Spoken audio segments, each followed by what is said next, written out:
Hey, welcome to Geek Freaks. I am Frank, and today I'm joined once again by Kevin. Hey, hey. Kevin's been doing a long streak. It's been pretty nice. Oh, have a lot to make up for the long streak I missed, so I'm And you trying to got get one back. coming up. So Yeah, that's, I'm sure. Yeah, yeah. it's good to have you around, though, of course. Let's go ahead and start off with a Geek Box before we get into anything else. Pulling out a question Nice. right now. iPhone or Android? God, this is the guy for this question right now. Mr. Green Uh, Text. I was gonna say I know that you know that I'm the green chat box in the and yeah, I'm an Android guy. Just okay.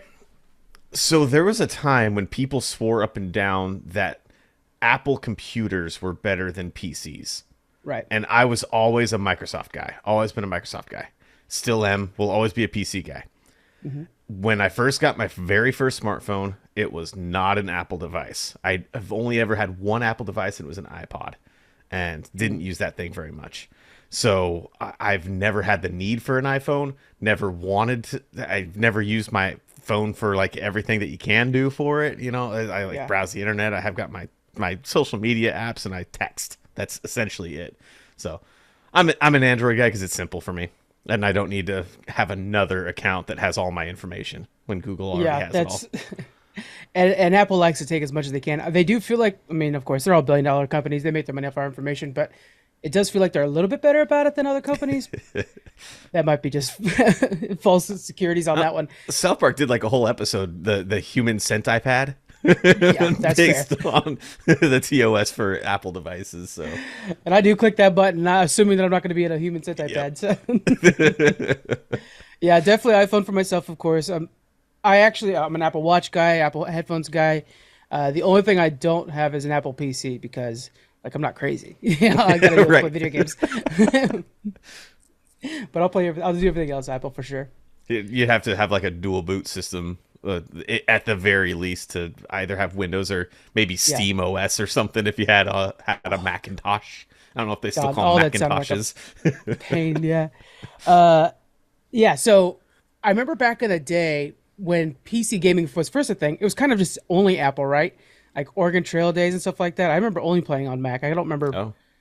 No, Yeah. I never had. I even as a kid, like in the 90s, it was always Windows 3.5 or 3.1. Windows 3.1 was Dude, that was great. I yeah. remember That's when playing I with played that thing. all the DOS games that I played were Yeah. from Windows 3.1 driven computers.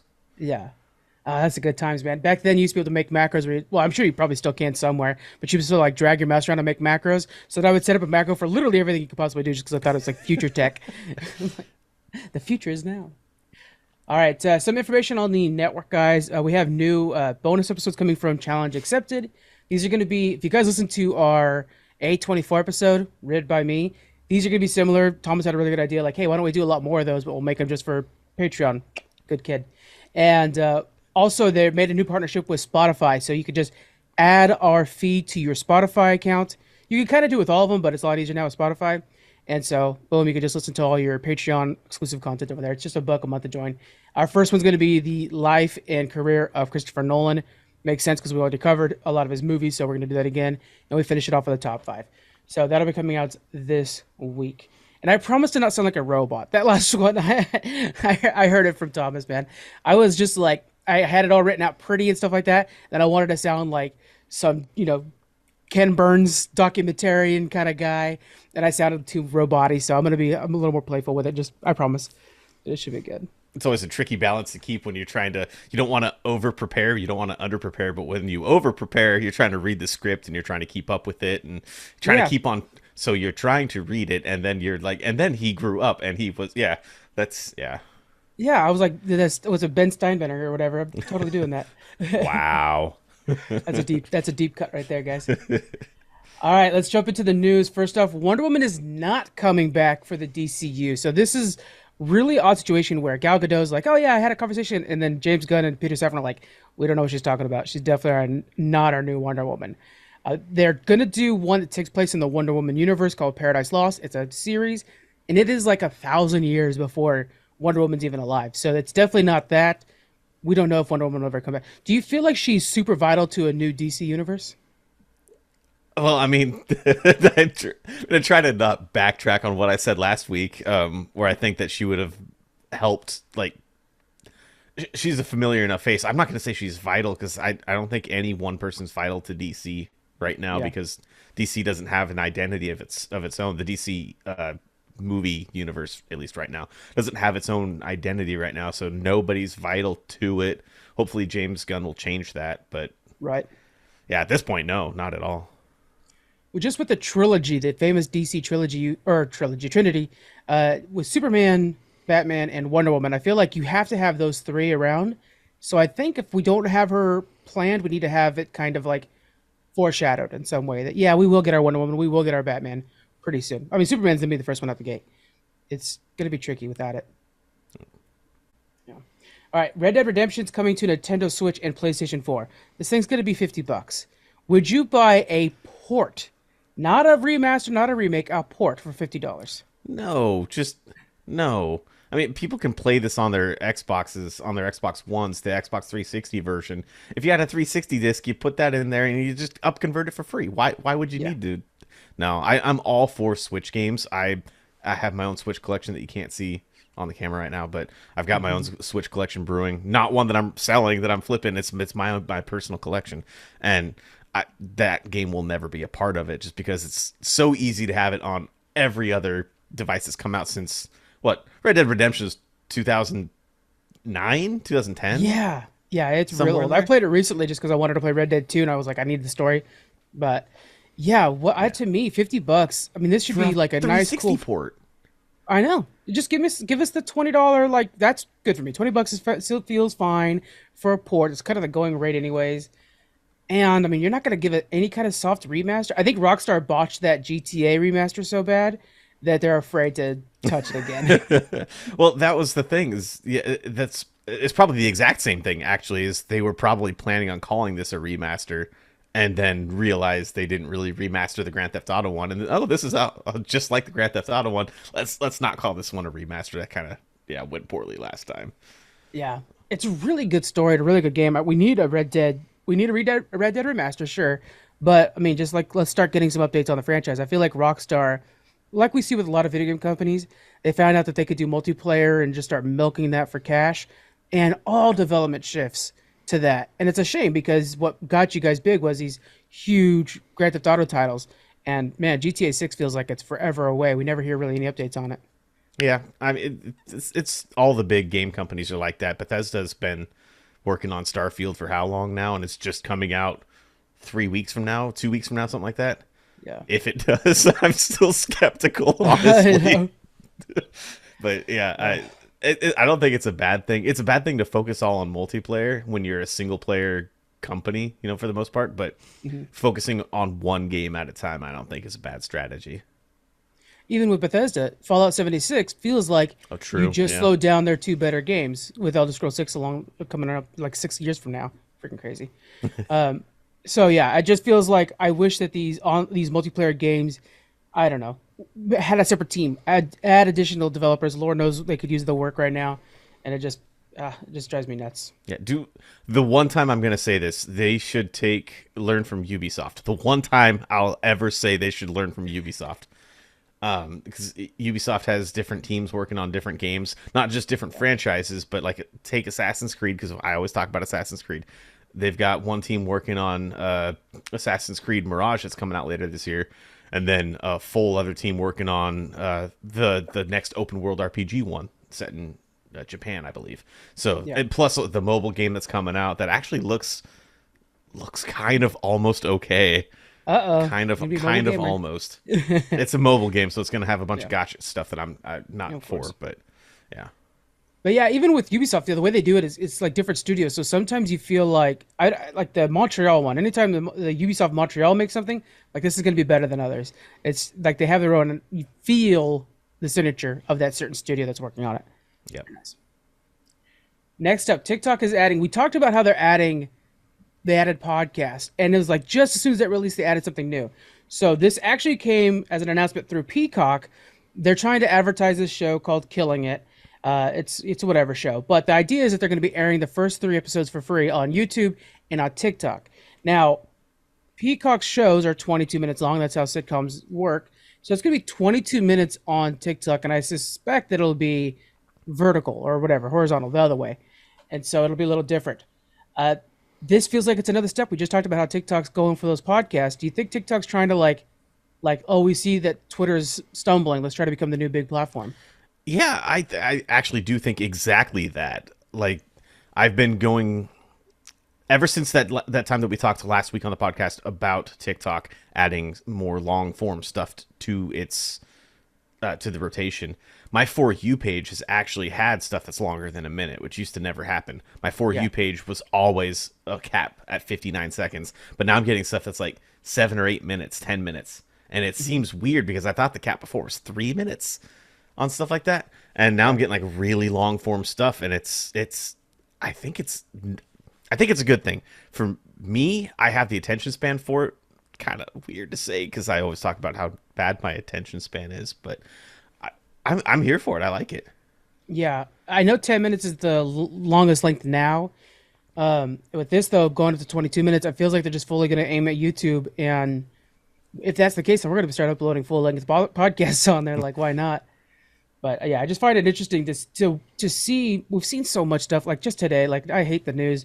Mark Zuckerberg's like, oh, I'm not going to fight Elon Musk now. And Elon Musk calling him a chicken. Like, I don't care about you two. And here you guys are just like funding the lobbyists that are trying to take TikTok down. Meanwhile, TikTok's like, you guys do what you want to do. We're going to keep adding stuff to our content. It's like, that's how you win this social media war. And it's not about threads, not about Twitter. It's about just doing it. And, it feels like they actually are over there. I'm liking it a lot. The Witcher creator, Andrei Sapkowski, God, I practiced that name like crazy, announces a new upcoming novel for the Witcher franchise. It's going to be the first addition to the Witcher canon since 2013's Season of Storms. Have you been tempted to... Are you a big reader or any books like that? No, not really. If I was, I know what you're going to ask. The Witcher books would probably be, if I had the time for them. I started reading the Song of Ice and Fire books like when season 1 of Game of Thrones started, and I got hooked on those books. If I was still in that same mindset, the Witcher books would probably be my next go-to. I know they're very in-depth with lore, and they don't necessarily... the games and then the TV show don't necessarily 100% follow the story of the book, to my knowledge. But the books are the source material for it all, so... But... yeah, I definitely don't have time for it now, and I don't think I will now, but I would consider it, 5-10 years ago. I have the same problem where, like, I read the Game of Thrones books and stuff, of course, but I have to be in that, like, mood. Like, just same thing with anime. Like, I have to be, like, in the mood to do this. And I am dragging ass whenever I try to just, like, jump in on something thinking I'm going to dive into it. And this feels, like, daunting, man. There's so many of these Witcher books. Anything that's, like, fantasy, high fantasy, anything like that, I have a hard time with nowadays because my brain... I'm going to turn this into a Star Trek conversation, Frank. I was waiting for it. Here we go. My brain is very attuned to sci-fi, and I've been like overloaded with Star Trek lately, and in a good way, I'll add, because there's no other sci-fi franchise that can really hit the notes that Star Trek's hitting right now. And to have a whole other like world with all the lore and all the characters and everything that's been going on for I don't know, the last book was 10 years ago for The Witcher. Like, when was the first book out? I don't even know. That's probably early 80s or late 80s, probably. That's where Game of Thrones was kind of like early 90s. Right, yeah. And just all the lore, all the fan fiction probably is pretty good too. That's like, there'd be a lot of stuff to get into. And then I'd be like, all right, maybe I should give the games another shot because I really liked the second one. I didn't really try the third one very much. And then I'd be like, oh, well, now I got to watch the Netflix show. It's too much. No, I can't. I have a hard time with fantasy books, or no, I'm sorry, not fantasy books, sci-fi books, because when they describe technology to me, I think it's kind of like, it doesn't grab me the same way fantasy does. And I wish it did, because the Star Trek books are awesome. It's just, I'd rather learn about the character and not so much about like the stuff on the ship. I don't know what it is. Technobabble translates better on screen than it does in text, whereas magic is, just magic. You can visualize a fireball. You can visualize a flaming sword or Legolas sliding down a staircase on his shield. It's funny that would be another topic for another time. Just like iconic moments from movies that just we always go to like that. Bro, great idea. Yes. Just thinking of anytime I think of Lord of the Rings, it's either that or it's like let's taking down the elephant that's got like the Oliphant that's got like Yeah. all the people on it. That still only counts as one. Those are the two parts of Lord of the Rings that I just always think of with that. I'm right away thinking of like that scene at the end of Godfather when the door's shutting. Oh my And gosh. and it's like, oh my God, he's now the boss. It's so good. Yeah. Okay, remember this. We're doing this for sure. So let us know, guys, if you guys are reading the Witcher books, how hard are they to read? Because I don't know if I could jump into a big lore. Like right now, I'm having a hard time getting through like young adult novels that are stacked up next to my bed. Those are supposed to be pretty easy to read, and I'm still like dragging my butt on these. All right, back into gaming. Street Fighter 6 and TMNT are working together. They just came out with a new pack of skins for TMNT.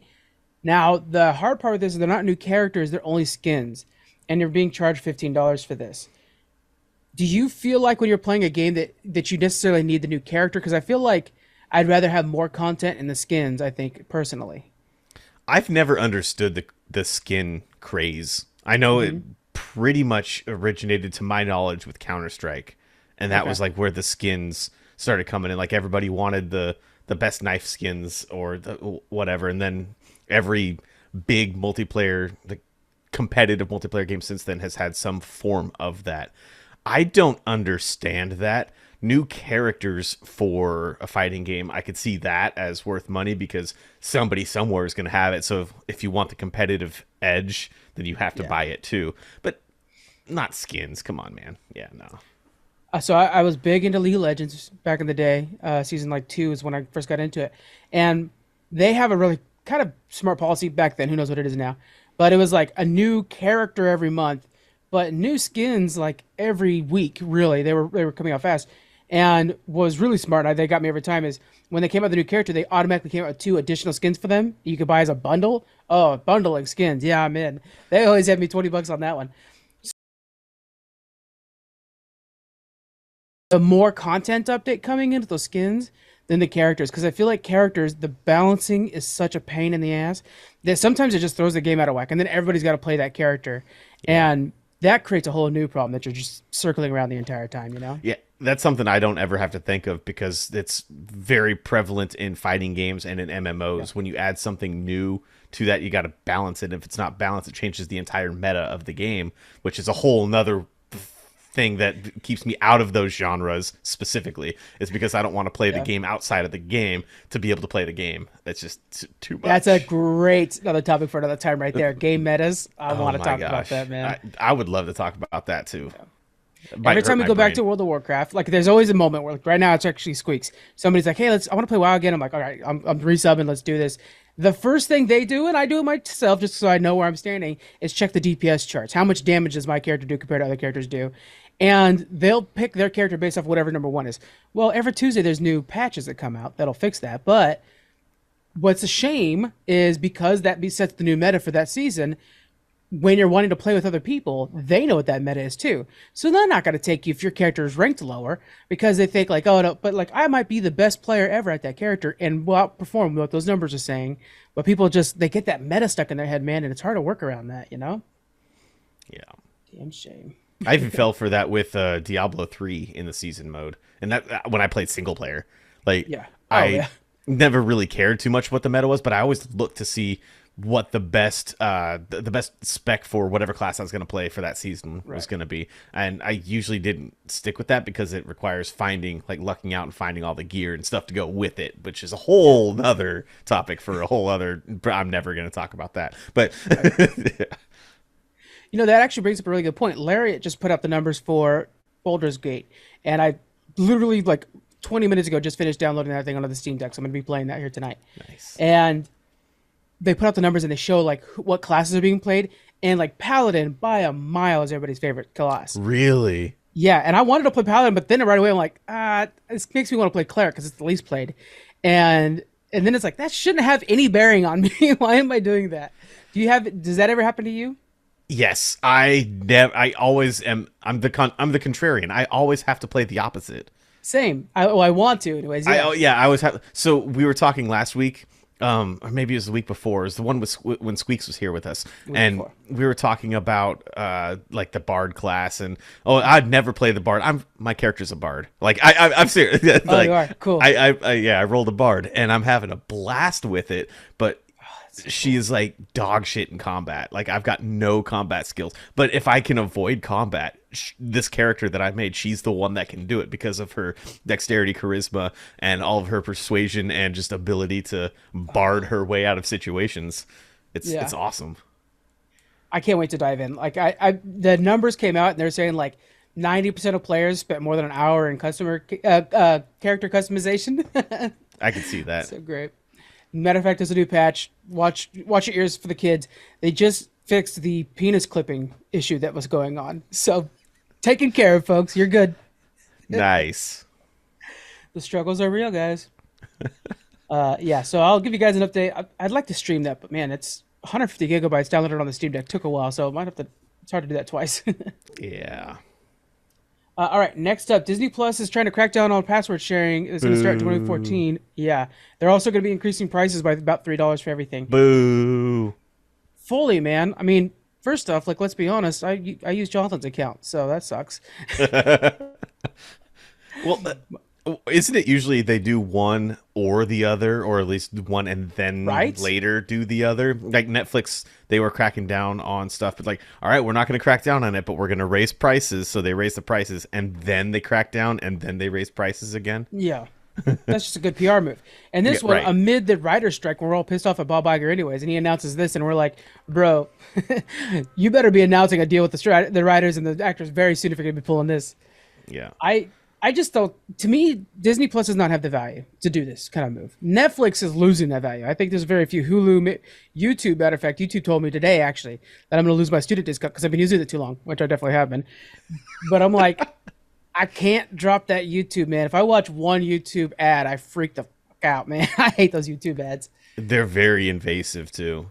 Yeah, they put them like in the middle now. I don't know. Yeah. I haven't watched a YouTube ad in maybe 8 months, so that shows you where I'm at. Because that's one thing that's getting paid. I'll have my my electricity shut off, but I'll be watching no ads on my YouTube. Yeah, so we actually just canceled our Netflix account like Did you 2 really? months ago. Yeah, like it wasn't. It was my wife's account. I didn't have it set up in my name or anything, but like we together had a Netflix account since like we both had one before we got together 8 years ago, and Yeah. now we actually don't because like you were saying the value's just not there anymore. They kept raising the prices too much, and they weren't coming out with enough content to keep us engaged, I suppose. And Disney Plus is heading down that road too. If they didn't have Marvel, like I probably wouldn't have had them to begin with. I'm gonna have them now that we're having a kid, but other than that, the value's not there. Yeah, you know when you announce this is like the day Ahsoka comes out. Why are you announcing it before then? Like they really need to pair this with something that's like, yeah, you're Yeah. right, I need that. So it's bad That's- timing in my opinion. Yeah, that's crazy. Yeah, why would you shoot yourself in the foot there? Yeah. So is there any service that you use that's kind of like a I'll never cancel it as of now? Like for me, it's YouTube and Hulu's next. Do you want to take a guess at this? Go for it. What do you got? I'll tell you, it's the home of Star Trek. Oh yeah, actually, that's a really good point. Yeah, that one I'm sharing as well is why I know that one won't get canceled. But yeah, The only thing that would make me consider ever canceling Paramount Plus is if they start getting rid of more Star Trek shows like they did with Yeah. Prodigy, and then if when there's no new Star Trek coming out, then it's what am I watching it for, Big Brother? Like, that's right. I just record that shit over at the parents' house and go watch all the Survivor over there, anyways, because that's what we have to record. We have to write notes for that. I will say the developer or the showrunner for Prodigy says they're still working on the show. yep. So Season yeah, 2 is a that's 90% lock that they're going to be on a different platform. It's not going to be Paramount Plus, by the sounds of okay. it. But I now they're just splitting the family, you know? Like, They are, but at some point, like to me, I've always been a big Prodigy fan, not because I've seen it. I haven't seen it yet, but we need that next era of Star Trek fans. So, like, even with like the Mario movie, I stopped dashing the Mario movie just because I was like, this is gonna be the Mario for a lot of kids, and if we don't get them hooked, there won't be Mario in the future. So we need to make sure that they're hooked. yep. Yeah, Prodigy, man, bring it on. And it's got, why have I not watched it? I don't know. It's got Janeway in it. And so I need to watch it. And I know Chakotay is going to be in it, and he was trending on Twitter for all the wrong reasons. So we'll see how it goes. Fucking Chakotay. Oh, man. THQ Nordic announced a few things. We're only going to talk about two of the good ones. Everything else is on our website, gfpods.com. Link in the description. First off, the Teenage Mutant Ninja Turtles Last Ronin. It's a video game adaptation of the comic book miniseries. It's going to be done by Black Forest. Now, they did the Destroy All Humans remaster and Destroy All Humans 2. Did you play either of those games? No, but I did play the original Destroy All Humans before the remaster, like Yeah. way back in the day, and that was a very fun game. Yeah. Now, can you imagine them building a game as big as, say, like Batman Arkham City? I suppose, yeah. That's kind of Yeah. a stretch from what I remember, but yeah, okay. Because to me, Destroy All Humans seems like such a small game in comparison to like what they plan on doing with this one. That I'm like, is this studio big enough? Do we trust them? I don't know. It's a new face, though. I wouldn't mind a new face getting a hold of a big franchise like this because I'm so tired of seeing EA this and stuff. So maybe I should just wait. Yeah, if it's published by THQ Nordic, you know about what to expect. Yeah. Like the dollar range should probably be around 40. Is what I'll say about I this. see. Yeah, that's the THQ Nordic way. Okay. Yeah, because I'm I feel bad for imagining this saying being that. like a fat AAA title, but you're saying like, no, this is going to be something more reasonable within the range of. Okay, that makes me feel I'm not better. I'm Actually. not saying it's going to cost 40. I'm going to say that you should wait until it's 40. Oh, that's probably yeah. there you go. THQ Add the Nordic. GIF right here of the guy tapping his head. Boom. THQ Nordic, Nordic has been around forever. THQ Right. was a different company way back in the day. Now Nordic owns the license to most of THQ's old stuff and now call themselves THQ Nordic. Yeah. It hasn't been known for like the best gameplay in their games, but the stories and like you can tell the heart and the soul in the games are there. It's just they play a little wonky sometimes. Like the graphics have a lot more bugs and like there's a lot of stuttering. It's not like it's just not Oh, God. the polish isn't all there, but Yeah. it's still you can expect a decent game. Sometimes the story is more important though, because I mean, like, the polish is all over Overwatch 2, and that thing's getting review bombed to hell on Steam right now. Because why did you guys release this on Steam? That was such a bad idea. So yeah, polish doesn't mean everything. Sometimes it's a good story, and we know that Last Ronin is a good story already from the comic book. So hopefully that'll be successful. Next is South Park Snow Day. It's going to be a new 3D co-op multiplayer game. Now the past two South Park games were kind of a 2D look, so this will be the first 3D since N64 when they were doing the kart racer or whatever it was. South Park games are surprisingly good. Have you dug into any of those? The last two that came out, the 2D ones, were made by Obsidian, which Okay. was like, okay, that's why I would play it. Yeah, that makes sense. First of all, having a 3D South Park game again that kind of defeats the purpose of South Park for me. Right. But Simpsons, I guess, did it well with Hit and Run. Simpsons did it. Nice. I'm not gonna play it. I have no drive to play it. Great catch on the Obsidian thing, because yeah, Obsidian's name's on something. I'm gonna play it. I mean, like their work with, the Fallout stuff, and it's just always so good. But yeah, this is. Now you may be disappointed because I was like, "Oh, new South Park game." I liked the other two. Oh, I'm I kinda got sorry. into 'em. Yeah, well, now I'm disappointed, and now I'm gonna. Well, No. okay. I'll turn this around then. We'll talk about Titan Quest 2 because that's also on your list on the website gfpods.com. Titan Quest was a classic ARPG. I would highly recommend playing Titan Quest 2 when it comes out because I'm sure that the polish will be there regardless of the publisher because the developer of the Titan Quest game, if it's the same one, loves the franchise. So the Titan Quest community is still huge on Steam. Like you can go back. It's such an old game, but it's still actively played to this day. So Titan Quest 2, that's exciting. Do you know who the developer of that is? I don't. I was hoping you weren't going to ask. Okay. Yeah. Have you done a pushing buttons like best developers for community or something like that? We did we did a top 5 on That Geek was? Freaks, I think. Oh, okay. Something like that of our top 5 developers. Maybe it was on Pushing Buttons. Yeah, don't because I remember remember. saying Rare was really good, and so Yeah. But now I want to put Coffee Stain up there really high because I love Coffee Stain so much right now. Okay. So all right, that might be another. We need to write these down. I don't know. Pushing buttons not necessarily coming back, but we're writing down topics nevertheless. Right.